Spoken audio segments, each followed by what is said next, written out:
The holiday season is a time that school children look forward to, especially at the end of every academic session. During this time, regular academic activities are suspended and kids have ample time to relax. However, educational experts are of the opinion that there is need to keep children meaningfully occupied with educational and fun learning activities during the holidays.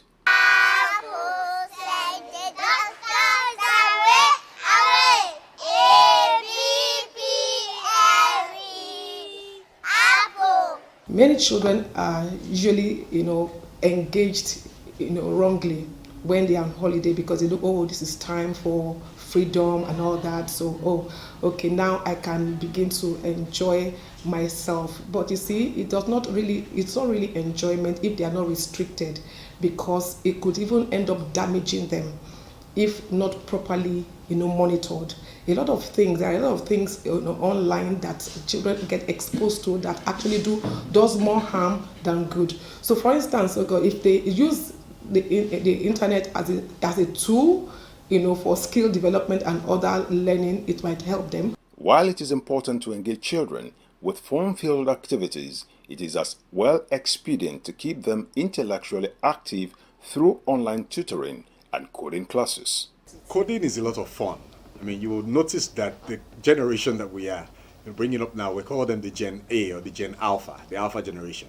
You notice that when you give your phone to a 2-3-year-old, the way they're able to pieces most of the things that are in the phone, some of we, the adults, can't even, use those phones as best as most of those children can.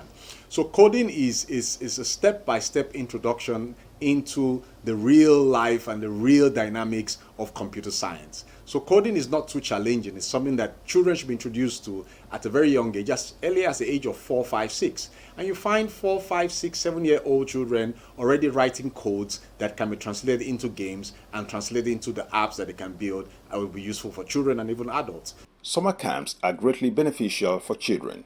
Experts advocate for an all-inclusive initiative to make such opportunities available to every child in Nigeria. You see, we need to learn how to enroll our children in places where they can develop skills. Those skills might even sell them better than even the academic, qualification that they have attained. The academic qualification is very, very good to create a balance. Everything has to be balanced. I believe that this extracurricular activity should not come at a cost. They should be made free. If students have paid school fees from first, second, third to third term, then whatever you're offering them at the summer camps should be free. And we should look at enacting policies across the federation that will make children in both public and private schools have access to summer camps and have access to building and developing themselves more holistically, away from just the bookwork that challenges them with who came first or who came last. We're in a technology-driven world, we're in a digital-driven age, and anybody that is not going in that direction now will mean that children that will become adults 30, 40 years from today may suffer what is known as digital Darwinism. They will be left out of benefiting from the change that is about to take over the world and presently entrenching itself across the entire nook and crannies of the world. From the opinions of our respondents, the holiday season must be made a part of the stages of preparing our young ones for a profitable future, and no child should be left behind.